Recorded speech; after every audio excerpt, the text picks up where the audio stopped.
Всем привет, друзья! С вами Александр Бабков, и сегодня мы начинаем наши обзоры. Все сейчас снимают шоу у нас китайцев популярных, про Макса, вот эти все, а мы достаем настоящие молотки, самые там истории японского автомобилестроения. Встречайте, Toyota Land Cruiser Prado в 78 кузове.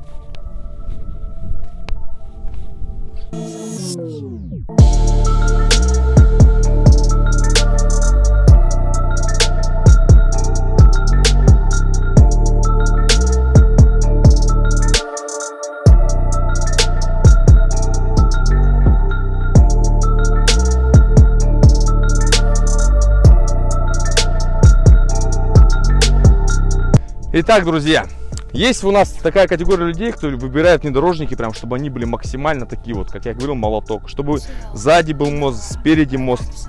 Еще, наверное, желательно, если еще категория, кто выбирает рессоры, наверное, по-любому, сзади, спереди и максимально, чтобы еще барабаны были, но это слишком жестко. В общем, вот этот Prado может стоить так же, как 120-й, 95-й.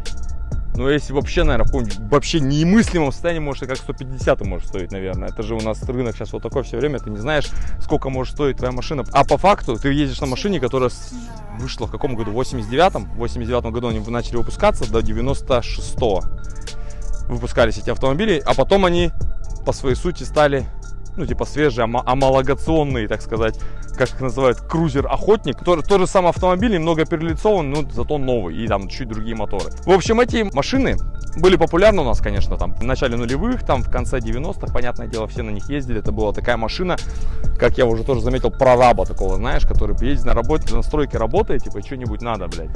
Вот надо, чтобы ездила вот по таким вот местам, вот эти вот все вот максимально просто, надежно. Но именно у этого кузова, вот почему мне он не всегда нравился, именно моторы, конечно, тут гамма моторов такая очень скудная, и они все такие спорные. Давайте сразу к ним перейдем. По моторам, ребята, в общем, тут стояли всего два двигателя. Во всяких там википедиях, вот этих вот всех зарубежных, знаете, вот эти вот все, хотя Википедия нихуя, вот этих сайтах пишет, что тут какой-то был бензиновый мотор, я даже не знаю, не помню ее название, да, потому что их нету, нахуй, никогда не видели, никто, я ни разу не видел бензинового такого прадика, ни короткого, ни какого-то араба, там, не знаю, все были дизели, только вот два вида есть, два LTE и один КЗ. Здесь у нас, как вы можете, кто-то там дизелист у нас какой-нибудь такой, знаете, издалека прям видит, сразу понял, что это КЗ. Эти моторы в чем не очень, да, вот два LTE, все вот читаешь людей, которые владеют этим автомобилем, почему жесткое эхо идет, ты слышишь? Мне кажется, я как будто в шкафу разговариваю, ты слышишь это? 2 LTE мотор. Да, блядь! 2 LTE мотор. Все, читая отзывы, вот эти вот по моторам, все очень сильно хаят маломощность, нагревается там и так далее. В общем, не очинский, так сказать, мотор. Потом пошли вот эти КЗ-ы. Все начали их хвалить, потом они тоже начали, что он тоже электронный, опять-таки, топливный. Типа, вроде ты смотришь на машину, которая создана там в 80-х, 90-х, в начале 90-х годов, которая должна быть все максимально простая, но вот у нее электронная часть, очень много электрики по части ТНВД. И вот вы вот когда-нибудь слышали такое выражение, что, вот, допустим, вы строите УАЗик или... Ракаты всякие. Да, чтобы типа кто-то сувал туда, надо засовывать КЗ или там ЛТЕ. Да-да-да. Все суют обычно что-то максимально простое, без минимум электроники или там максимально проверенные бензиновые моторы, там ЖЗ, УЗ, ВЗ, РЗ, там, ну и так далее. Ну, а дизели, естественно, да, ТДшка 42 или 27, понятно, там вообще, блядь, два провода, генератор, стартер, все, на этом закончилась электрика. В общем, мотор тоже склонен к перегреву, но именно у Toyota есть плюс, что можно найти очень много нового барахла. Там даже если ты вот с закрытым капотом не знаешь, что там может быть все китайское стоять, правильно? Ну, внешне смотришь, ну, японское. А может быть там уже все, конечно, китайское, там еще что-то. То есть можно найти легко доступность запчастей, так скажем, да, называем. Ну и по ценникам, конечно, старую машину, когда дешево у вас, наверное. Вообще в России что дешево-то у нас было, когда, блядь? Жестко за политику сейчас разговаривать, вести дебаты, блядь. Мотор хорошо, если он сразу нормально обслужен, поменен, там, не знаю, и ценник на него, кстати, контрактные моторы, дизельные, японские, они вообще, откуда ценники на них берут? Я каждый раз, когда не зайду, вот любой дизельный мотор, там, в наше время, ебаный этот М40, 4 М40 Паджеро, блядь, вот эти КЗ, ТДшки, там ценник 300 плюс, и они типа пустые просто там столбы или там, ну, максимум генератором положат сверху, скажут. Да, вот, и кто-то, опять-таки, там максимально шарящие люди видят два аккумулятора, Соответственно, что? Это зимний вариант для зимнего, так сказать, региона Японии. Я не знаю, как у них там зима, правда, чтобы ставить 2 аккумулятора, потому что они у нас-то ездят все как бы так, нормально, а у них там какие температуры, без понятия. В общем, зимняя комплектация, тут, соответственно, 2 аккумулятора, подогрев соляр родной, 2 печки. Ну, это мы сейчас пойдем в салоне посмотрим, так что давайте заканчиваем с этим всем. Открываешь вот эту дверь, максимально такая утилитарно-квадратная, которую можно, знаете, вот как будто они делали так, чтобы можно было в поле выбить ее, понял, из листа металла, нахуй, и собрать постоянно. Максимально же простая форма, понял? Ты пилой можешь выпилить все ровно. Открываешь, вот эта ручка максимальная такая, вот так садишься. Едешь напряженно, держишься. Да, есть вот это люди, кто вот так. Никогда раньше не понимал людей. Короче, вот, сел, закрыл. Двери, кстати, хорошо закрываются, на удивление. Садишься, в общем, в салон. Тоже там есть максимально много людей, кто там разбирается, и они видят, что это рестайловый уже Пради, потому что до рестайла вот эти круглые были. Мне, кстати, никогда в детстве не нравилось, у меня было у друга, у отца такая машина, он нас в школу иногда возил.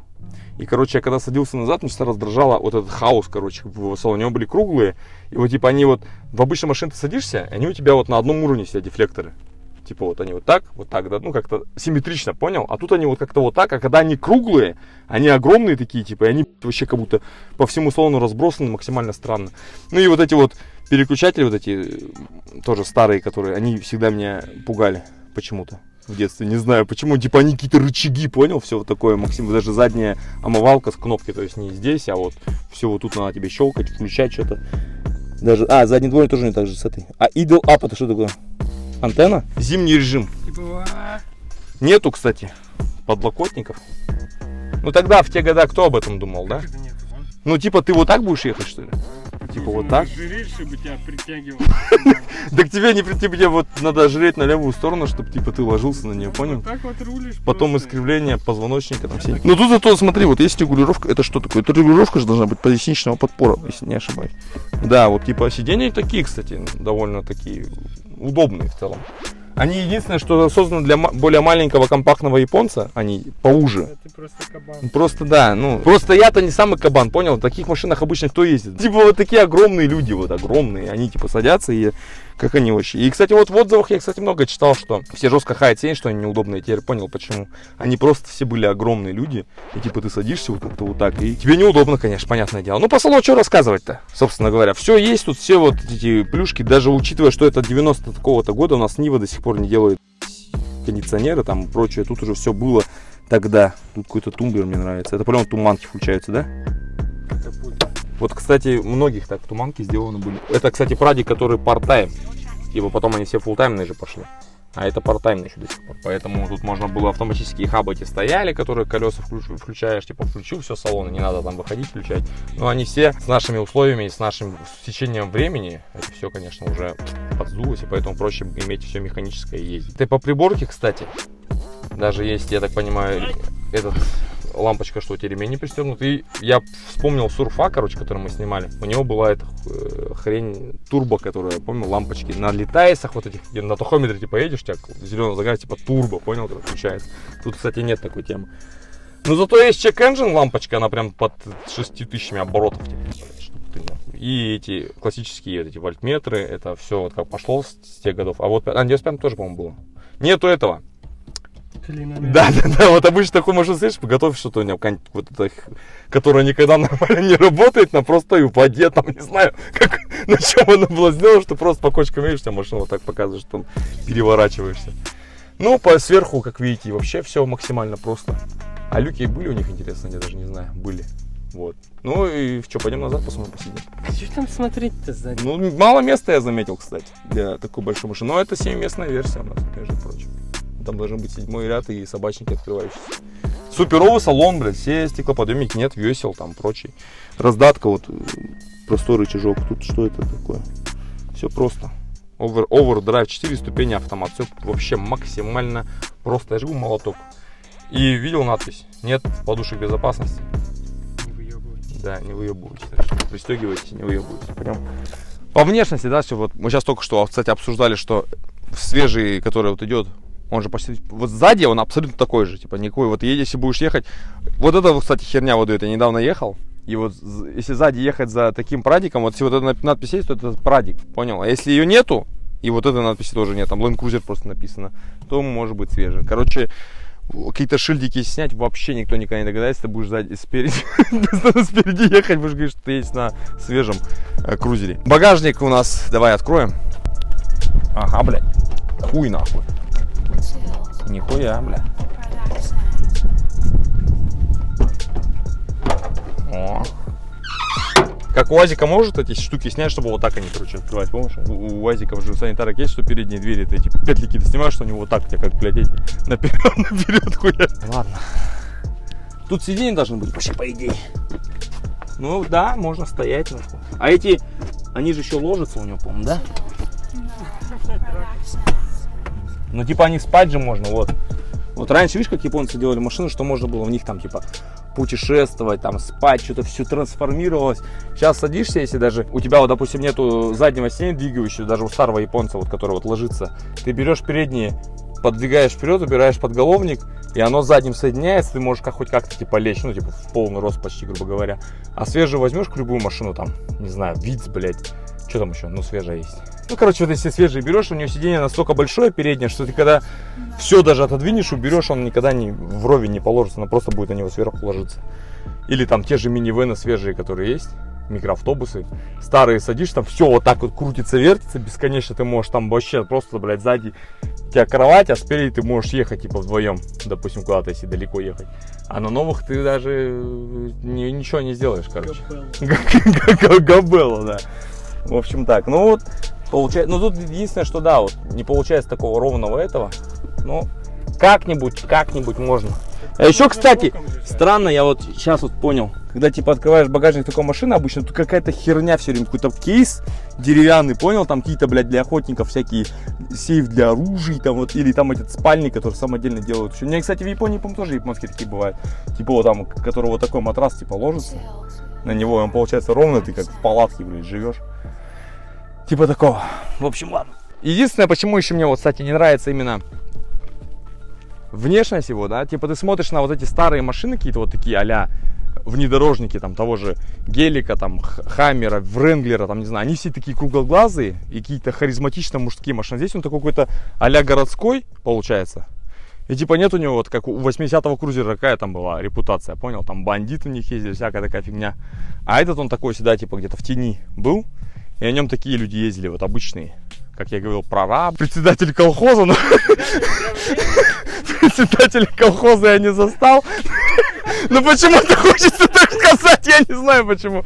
В общем, председатель, да, правления. Да, вот что, да, вот какая-то такая вот структура должна, они как будто директор вот этой штуки должен был ездить на такой машине. По внешке все вот максимально металлическое, вот эти все штуки металлические, все это родное. Сейчас, кстати, как с учетом эти поставить? Эти штуки можешь поставить на учет? Ну, типа, сейчас же у нас гаишники такие, типа, некоторые там снимаете, это не родное, там вот такая фигня, типа, не написано же нигде. И вот могут докопаться. А это вот все вот было вот как с завода шло, все металлическое такое, все мужицкое, блядь. Вот берешь, блядь, металл везде, нет вот этого пластика, понял? Единственное, вот эти, но это типа, наверное, чтобы хоть как-то в городе можно было ездить, понял? Я же типа современный, на то время там, наверное, казалось, там делаешь типа пластик какой-то как он называется? Да, энергопоглощающий. Вот, наверное, это такая вот вещь. Я вот смотрю на эти надписи на поворотах, не могу понять, что они значат. Сзади такая же херня, и тут это, типа, блядь, номер именно... Не, типа... Типа нам на следующем 24 600 должно быть, типа, на все одинаковые, чтобы если ты поворотки меняешь, ну, поворотки меняны, получается. Все, нахуй, поворотки меняны, не буду брать машину. Ну, поехали, прокатимся, посмотрим, что, как вообще. Ездил на таком прадике? Я в детстве последний раз ездил. Сзади. Спереди вообще никогда не ездил. Что вообще можно рассказать на ходу о машине, которая создана для вот таких дорог, там, то все. Просто жесткая, да, обзорность, конечно, крутейшая. Просто у тебя вот квадратный капот, эти концы кенгурины, этого видно. Ты можешь максимально близко парковаться, тебе нужны камеры 360, у тебя автопарковщики. Ты тут сам, блядь, все паркуешь. Ты должен знать, у тебя зеркала огромные, ты, блядь, ни хера не видишь. Раньше мы были не разбалованные вот этим всем комфортом.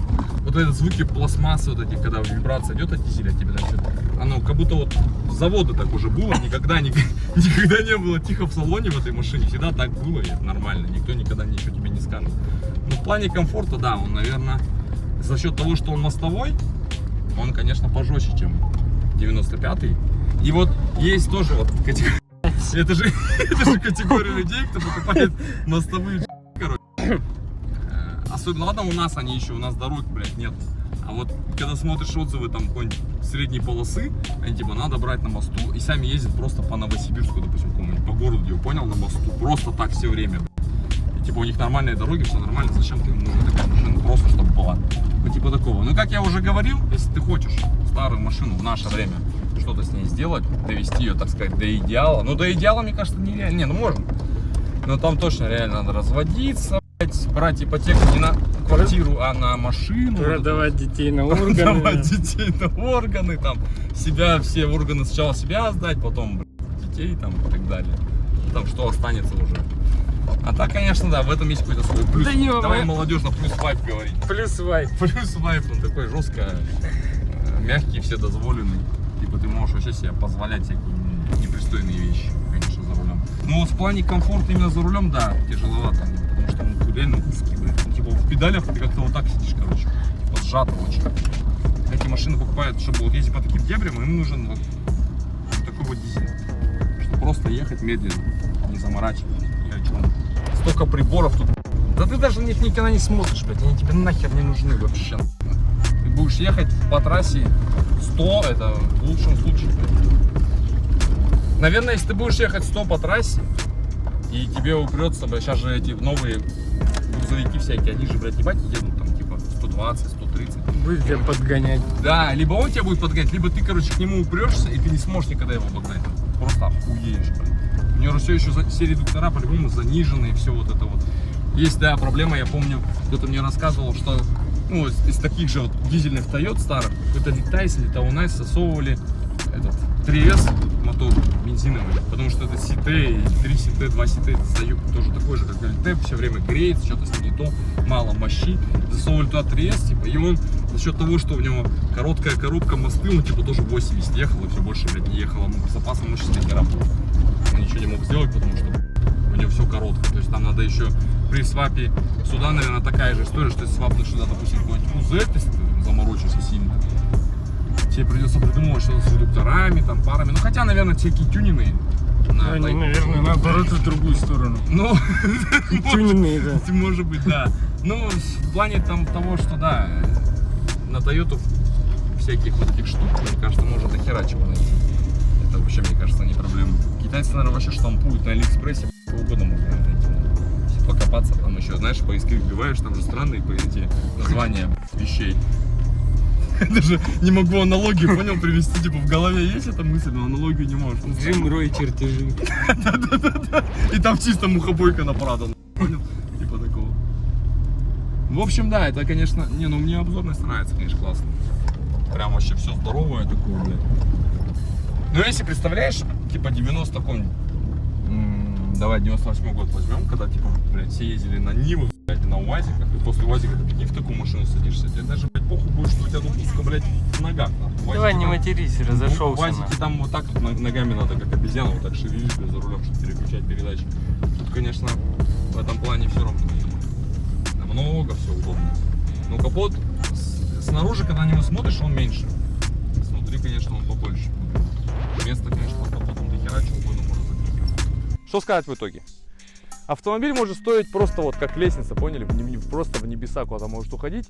И когда ты понимаешь, что, допустим, если такая машина может стоить 2 миллиона, и вот использовать ее вот так, типа, уже, типа, ну, дороговато. Потому что, ну, типа, я же, типа, ее делаю, там, что-то в нее все время вкидываю, если вкидываю, начинаю куда-то ехать так, и вот такие постоянно показушки. Конечно, он, типа, выдержит там многое, там, в отличие от наших советских, там, УАЗиков, НИФ и прочего.